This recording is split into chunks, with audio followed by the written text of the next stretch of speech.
국회의원 안 됩니다. 이게 문제 해결해야 됩니다. 자기 사육 처리려고 이것도 해결 안 하고 어디로 가가지고 지금부터 해결하려고 한다. 말도 안 되는 소리 아닙니까? 와서 무릎을 꿇고 무슨 말인지 용서? 뭐를 용서를 합니까? 뭘 가지고 와야 용서를 하지요? 도대체 뻔뻔히 이렇게 짝이 없어요. 안녕하세요. 더불어민주당 당선인 윤미향입니다. 부족한 점은 검찰 조사와 추가 설명을 통해 한 점 의혹 없이 소명하겠습니다. 국민 여러분께서 납득하실 때까지 소명하고 책임 있게 일하겠습니다. 한 말씀만 부탁드릴게요. 뭘 한 말씀 할까요? 제가 열심히 성실하게 하려고 합니다. 너무 심. 자, 해주세요. 너무 심하네. 검찰이 윤미향 더불어민주당 의원을 불구속 기소하면서 적용한 혐의는 모두 6가지입니다. 윤 의원은 후원금을 개인적으로 쓴 건 없다라는 입장이었지만 검찰은 윤 의원이 개인 계좌로 모금한 돈과 그리고 공금 등에서 모두 1억 원을 사적으로 썼다고 봤습니다. 또 윤 의원이 정부와 지자체로부터 박물관 운영비나 혹은 피해자 지원 사업 인건비 명목으로 보조금 3억 6천여만 원을 부정 수령했다고 파악했습니다.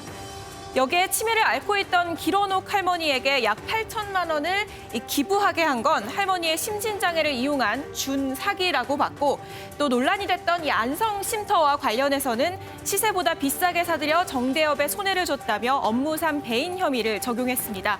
다만 딸 유학자금이나 부동산 구매에 정의연 자금을 썼다는 의혹 등 다양한 의혹에 대해서는 상당수 불기소 처분을 했습니다. 기소 직후 윤 의원은 유감을 표명하며 혐의를 조목조목 반박했습니다. 우선 1억 원 사적 유용에 대해서 모금된 돈은 모두 공적으로 사용했다라고 다시 강조했고요. 또 보조금 부정 수령 의혹에 대해서는 정해진 절차에 따라 필요한 서류를 제출하고 요건을 갖췄다고 반박했습니다. 여기에 할머니 준사기 혐의에 대해선 할머니의 주체성을 무시한 것이라며 위안부 피해자를 또 욕보인 주장에 검찰은 책임을 져야 한다고 주장했습니다.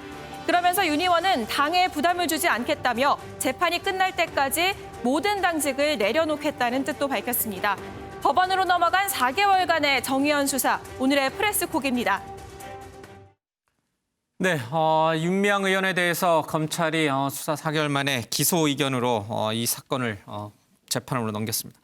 자, 김태일 기자, 윤미향 의원에 대해서 검찰이 그동안 수사를 해왔고 윤미향 의원 쪽에서는 모든 의혹을 부인하면서 조목조목 반박하는 모양새였어요. 그렇습니다. 어제 검찰의 기소 결정이 내려지고 나서 윤미향 의원의 어떤 입장 내지는 태도는 뭐였습니까? 그렇습니다. 기소 결정 이후에 윤미향 의원이 SNS를 통해서 입장을 밝혔는데요. 예. 불구속 기소를 강행한 검찰의 수사 결과 발표에 깊은 유감을 표명한다라면서 예. 검찰이 적용한 모든 혐의를 전면 부인했고요. 그러면서 성실히 재판에 임할 것이고 재판에서 결백을 증명하겠다 이렇게 밝혔고 예. 또 혐의가 소명될 때까지 이 당의 모든 당직에서 사퇴하고 당원권 행사도 하지 않을 것이다 이런 입장을 밝혔습니다. 제가 그래서 무슨 당직이 있나 이렇게 한번 들여다봤더니 그렇게 크게 뭐 힘을 쓸 수 있는 당직은 없던데요. 뭐 을지로위원회 위원 정도. 그렇습니다. 중앙당 위원회 위원은 뭐 당연히 국회의원이니까 갖고 있는 거고. 뭐 당내에 여러 예. 이제 위원회도 있고 하니까 이제 그 활동들을 일단은 접겠다라는 얘기고요. 예. 일단 당원으로서 이 당원권 행사보다도 이제 당원만 이제 가지고 있고 예. 그다음에 이제 재판을 통해서 본인의 이런 것들을 소명을 한 뒤에 다시 복귀를 하겠다 이런 뜻으로 읽히시죠. 야당에서는 당장 의원직을 사퇴하라 이렇게 공박을 하고 있으니 거기에 대해서 최소한 내가 국회의원으로서 할 수 있는 여러 가지 당직이라든지 의무는 내가 하지 않겠다. 이제 이 선에서 이제 방어를 한 거군요. 그렇습니다. 예, 알겠습니다. 유호정 기자, 이 검찰의 기소와 관련해서 조금 전에 화면으로 봤습니다마는 길할머니의 영상을 윤미향 의원이 갑자기 올렸어요. 이게 그러니까 기소하고 어젯밤에 갑자기 영상을 올린 게 이 기소하고 관련이 있는 거죠? 네, 아무래도 이 혐의를 좀 의식한 예. 것 아니겠느냐라는 분석들이 나오고 있는데요. 사실 이 범죄 액수로만 검찰 수사 결과의 범죄 액수로만 보면은 뭐 횡령이나 보조금 부정수령 이런 부분이 클 수 있지만 예. 이게 만약에 아직까지는 검찰의 수사 결과입니다만 법원에서 유죄로 판정이 날 경우 도덕성으로 좀 치명타가 큰 부분은 바로 준사기 혐의인데요. 이 내용을 보면은 윤 의원이 마포쉼터 소장과 공모를 해서 2017년 11월 할머니가 이제 치매를 앓고 있다라는 점을 이용해 할머니가 받은 상금 1억 원 중 5천만 원을 정 의원에 기부하도록 하고 또 그 이후부터도 9번에 걸쳐서 약 8천만 원 정도를 이렇게 정 의원에 기부하도록 했다라는 내용입니다. 그래서 이제 준사기 혐의를 적용을 했는데 이를 의식한 거인지 어제 잇따라 좀 이런 검찰의 기소 방침에 연이어 글을 올렸는데 늦은 밤에는 길할머니 관련 영상을 연달아 올렸습니다. 내용을 보면은 할머니 말씀, 또 수요 시위 참석자들에게 응원, 이런 제목의 영상인데요. 대체로 이렇게 길할머니가 좀 또박또박하게 한 말로 본인의 생각을 전하는 영상들이었습니다. 아무래도 이만큼 길할머니가 본인의 의견이나 뭐 생각들을 말할 수 있는 상황이었다라는 점을 좀 강조하고 싶었던 것으로 보이는데요.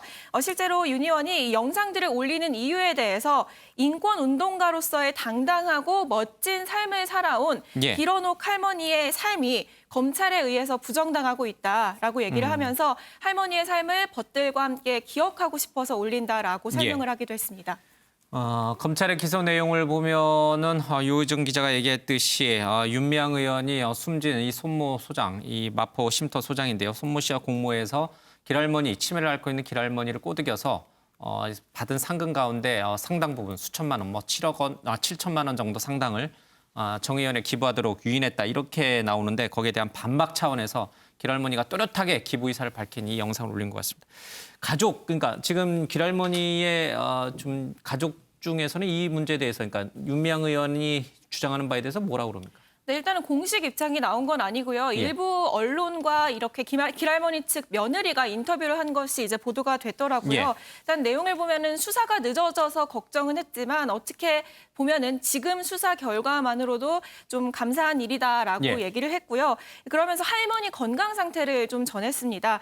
최근에 병원에서 정밀 검사를 했는데 이 판단 능력이 10%밖에 남지 않았다라는 얘기를 들었다라고 전하면서 이렇게 어머니를 모시면서 치매 진단 등급조차 받지 않았던 거는 직무유기라 생각한다라고 얘기를 하고 또 거동이 불편한 어르신들을 멀리 모시고 다니고 또 유언장을 쓰게 하는 등 이런 것들에 대해서는 좀 안타깝다라면서 정 의원의 사과를 요구하기도 했습니다. 그런데 사실 이 입장을 밝힌 게 길어녹 할머니의 며느리인데요. 앞서 이렇게 수사가 이어지고 의혹들이 나올 때에도 정 의원과 윤미향 의원 측에서는 이 며느리의 입장을 좀 반박을 해왔습니다. 그렇기 때문에 길어녹 할머니의 전체 가족의 입장을 대변할 수 있는 주장인지는 조금 더 지켜봐야 할 것 같습니다. 알겠습니다. 검찰이 기소 결정을 한 것을 보면은 이용수 할머니와 윤미향 의원 사이에 서로의 각자의 주장에서 검찰은 아무래도 이용수 할머니 쪽에 더 힘을 실어서 아마 기소 내용을 정리한 것 같습니다. 이용수 할머니의 입장도 나왔습니다. 뭐 법이 알아서 할 문제니까 내가 왈가왈부하지 않겠다라는 얘기도 나왔고요. 또 누가 윤미향 의원의 기소에 대해서 안타까워하느냐, 그런 사람이 누가 있느냐라면서 이제 호통치는 반응도 나왔습니다. 검찰이 기소했다고 해서 윤미향 의원이 전부 다 유죄는 아니에요. 그렇죠? 그러니까 좀 재판까지는 좀 지켜봐야 돼요. 그게 보면 회계 처리에서의 불투명함 때문에 생긴 것들, 그러니까 서울시나 여성가족부나 뭐 기타 정부로부터 받은 돈 부정으로 수급한 거, 이거 하나고요. 또 하나는 기부금이든 뭐든 간에 모아진 돈, 정의연대에 모아진 돈 중에 1억 원을 윤미향 의원이 개인적인 용도로 썼다. 그래서 횡령도 이제 그런 건데 법적으로 따지면 횡령이나 사기나 뭐 이런 거 이제 아까 6가지 기소 죄목 요정 기자가 설명했습니다만 저는 윤미향 의원 사건이 불거진 때부터 이미 우리 대한민국 시민운동에서 한 획을 그었던 10여 년 전에 사건이 하나 있었죠. 환경단체를 이끌었던 환경운동연합의 최열 대표가 2009년 이명박 정부 시절에 뭐 석연치 않은 이유로 갑자기 검찰에 기소가 됩니다. 횡령과 알선수재 두 가지였는데 횡령은 나중에 무죄 선고를 받았어요. 그때 최열 대표가 한 얘기가 있습니다. 시민운동이라는 걸 거의 나 혼자 하다시피 그리고 나는 거의 그러니까 헌신이라는 건 보수를 받지 않고 예. 하다시피 하다 보니 내 돈과 시민운동 단체의 돈을 구분을 못했다. 구분을 못했다는 건 시민운동 단체의 돈을 갖다 썼다. 이것도 있지만 또 하나는 시민운동 단체에 돈이 없을 때 본인의 돈을 거기에 메워 넣고 예. 나중에 시민운동 단체에 돈이 생기면 그걸 갖다가 회계를 마쳤다. 뭐 이런 얘기도 했었어요. 나중에 결국 그 부분은 횡령은 이제 무죄를 받았는데 정작 최열 대표는 알선수재라는 어느 건설업체에 민원을 해결해 주는데 영향력을 행사하고 뭔가 대가를 받았다라는 걸로 유죄를 그것도 2심에서 받았습니다. 그러나 나중에 이제 왈가왈부가 됐습니다. 저는 그 사건을 왜 얘기하느냐. 윤미향 정의연 대표를 포함한 우리 시민운동 활동가들이 그 사건을 보고 교훈을 얻었어야 된다. 무슨 얘기냐. 시민운동 하는 분들도 이걸 본인이 돈 한 푼 받지 않고 그냥 헌신과 봉사로만 하는 시절은 이미 지났다. 기부금을 낸 분들이 시민운동 활동을 하는 분들의 어찌 보면 활동비도 쓰도록 지원을 한 측면도 있다. 그게 오히려 더 시민운동 단체의 투명성을 더 높이는 거다. 근데 그걸 제대로 인식을 덜 하거나 아니면 그에 따르는 부합한 조치를 취하지 못한 거 아닌가. 쉽게 말하면 이미 시민운동 단체 정의연대의 기부금을 포함한 여러 가지 쌓여있는 회계가 억 단위를 넘어가고 규모가 커지면 당연히 세무사, 회계사 전문가들을 동원을 해서 회계 처리를 했어야 되는데 그런 점들이 지금 부족했고요. 그게 바로 이번에 문제가 불거졌는데 이용수 할머니는 왜 그런 문제 제기를 했을까? 이미 다 보도가 됐습니다만 윤미향 대표를 포함한 본인들을 도왔던 시민운동을 했던 분들은 정치권에 이렇게 발을 디딜 거라고 미처 생각을 안 했을 거 아닐까 싶은 생각이 들어요. 물론 본인이 한때 조금 더 나이가 젊으셨을 때 본인이 뭐 비례대표로 가보고 싶은 생각을 했다라는 보도가 있긴 했습니다만 그거 이전에 이거 역시 시민운동을 보는 어찌 보면 시선과 연결이 되는 거다. 일반 국민도 마찬가지일 것 같아요. 시민운동 하는 분들은 저렇게 제도권 안에 들어와서 정치 활동을 하고 기타 뭐 관에서 부르면 공무원으로 다시 또 전직을 하고 이런 거는 절대로 하지 않을 것이다. 또 해서는 안 된다라고 생각하고 있었던 게 아닌가. 그런데 윤미향 대표가 갑자기 비례대표로 가는 거에 대해서 생기는 어떤 괴리감 뭐 이게 아니었을까 싶은데요. 이제 이미 보도됐습니다만 이제 법원이 어떻게 판단을 하느냐 이 문제예요. 공이 글로 넘어갔어요. 저는 아까 최열 대표 얘기를 굳이 꺼냈습니다만 이번에 윤미향 당선자, 윤미향 의원 건 포함해서 이제는 시민운동 단체가 두 사건을 반면교사로 삼고 교훈을 얻는 기회로 삼아야만 의미가 생긴다 이런 생각 들었습니다. 알겠습니다. 검찰의 기소 결정이 나온 이후에 이제 정의연 쪽에서는 검찰이 억지 기소, 끼워 맞추기 기소다라면서 강하게 반발하고 또 유감을 표명하는 입장 표명이 나왔습니다. 김태희 기자, 정치권에서는 반응들이 어떻습니까? 일단 야당의 비판이 좀 거셌습니다. 이 국민의힘 주호영 원내대표는 오늘 아침 회의에서요. 중요한 대목들이 기소에서 거의 다 제외됐기 때문에 이걸 선뜻 받아들일 수 없다. 반쪽짜리 면피성 수사다 이렇게 비판을 했고요. 오히려 검찰 수사가 부실하다? 그렇습니다. 그리고 이제 당 내에서 지금 윤미향 의원 TF를 이끌었던 곽상도 의원도 어제 기소 직후에 입장을 냈거든요. 의혹의 절반만 수사 대상으로 삼았다. 수사 결과에 합당한 처분은 아예 포기한 부끄러운 수사다 이렇게 비판을 했고 반면에 민주당은 오늘 아침 회의에서도 이와 관련해서는 얘기는 나오진 않았습니다.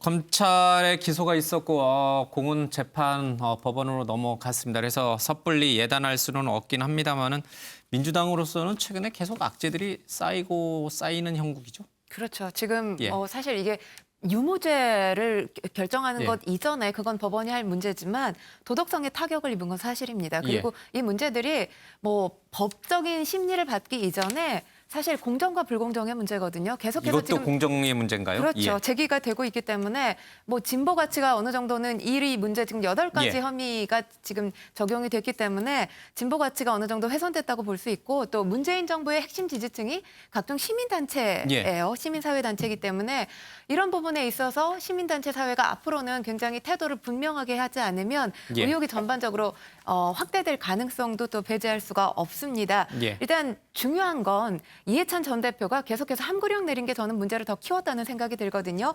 내부 비판의 목소리를 예. 잠재우지 않았으면 좋겠습니다. 알겠습니다.